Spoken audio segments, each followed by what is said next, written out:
최근에 충격적인 소식이 하나 들려왔죠. 삼성전자 반도체 부문 성과급이 올해 0%다. 거의 매년 연초에 연봉의 50%가량 받았던 걸 생각하면 임직원들로서는 쇼크일 수밖에 없죠. 뭐 어떻게 보면 성과급이니만큼 올해 삼성전자 반도체 부문이 제대로 성과를 못 낸 이상 그럴 수도 있겠다 싶긴 한데요. 생각보다 삼성전자 내부에서 특히 메모리 반도체 부문 임직원들의 사기는 꽤 타격을 받은 것 같습니다.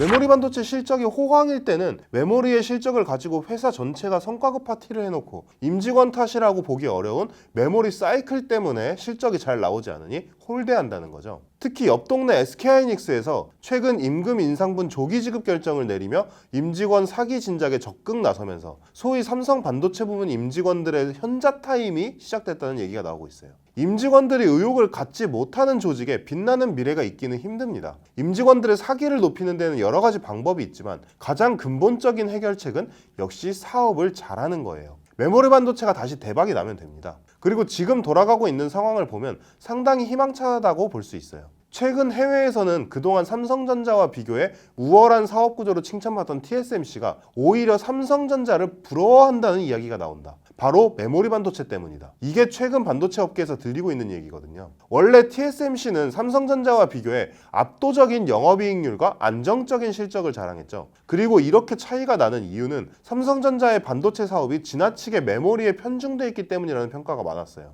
메모리 반도체는 대표적인 사이클 산업이기 때문에 삼성전자의 실적은 경기의 영향을 강하게 받을 수밖에 없다는 거죠. 그리고 이 이야기는 2023년 삼성전자가 무려 메모리 반도체 분야에서 적자를 내는 상황까지 오면서 사실상 기정사실화됐죠. 소위 삼성전자 디스카운트의 주범이 메모리라는 얘기도 나왔으니까요. 하지만 상황이 바뀌고 있습니다. 한쪽에서는 2021년 찾아왔던 메모리 반도체 슈퍼사이클은 따위로 치부해버릴 수 있는 강력한 메모리 반도체 붐이 오고 있다는 얘기도 나옵니다. 특히 이번 메모리 반도체 붐은 일시적인 사이클이 아닐 수도 있다는 게 중요해요. 메모리 반도체의 가장 큰 약점이 바로 사이클 산업이라는 건데 여기에서 탈피해서 탄탄하게 쭉 가는 시장으로 변할 수 있다는 거죠. 이 내용은 기술의 급격한 발달을 근거로 하고 있습니다. 기술이 발달하면서 메모리 반도체를 요구하는 시장이 엄청나게 늘어났고 그래서 메모리 반도체의 수요가 더 이상 몇 개의 전방산업 사이클에 좌지우지 되지 않는다는 거죠. 예전에 D램은 PC나 스마트폰 등에 주로 쓰였죠. 하지만 이제 D램은 저 둘뿐만 아니라 대용량 서버에도 인공지능을 연산을 구현하기 위한 GPU에도 심지어 자동차에도 들어갑니다. 여기서 특히 지금 주목받는 건 바로 인공지능인데요. 컴퓨터에 관심이 있으신 분들이라면 그래픽카드에 메모리 반도체가 들어간다는 것을 다들 알고 계실 거예요. 당장 우리가 인터넷에서 그래픽카드를 구매하려고 하면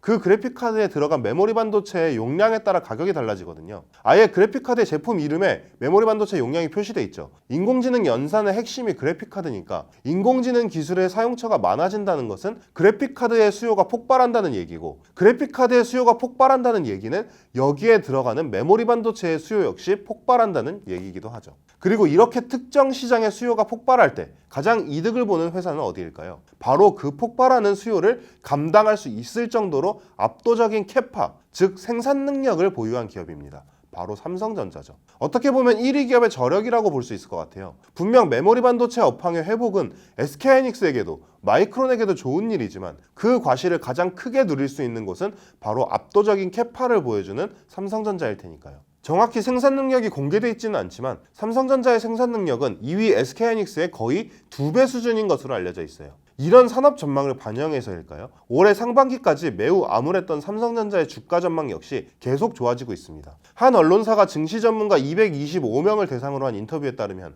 응답자 전체의 42%인 95명이 2024년 코스피 유망 종목으로 삼성전자를 꼽았죠. 특히 미래에셋증권은 국내 증권사 가운데 유일하게 삼성전자 목표 주가를 10만 원 이상으로 설정했어요. 아까 앞에서 삼성전자 메모리 부문 임직원들의 사기가 상당히 떨어져 있다고 했죠. 거기다가 옆 동네 SK하이닉스에서는 작년 12월에 무려 메모리 반도체 부문 경력직 채용을 진행했거든요. 상당히 삼성전자 직원들의 민심이 흔들렸다는 얘기가 나와요. 과연 삼성전자는 직원들의 현자 타임을 극복하고 다시 누구도 넘볼 수 없는 초격차를 보여주는 메모리 반도체 기업이 될 수 있을지 2024년의 삼성전자가 궁금해집니다.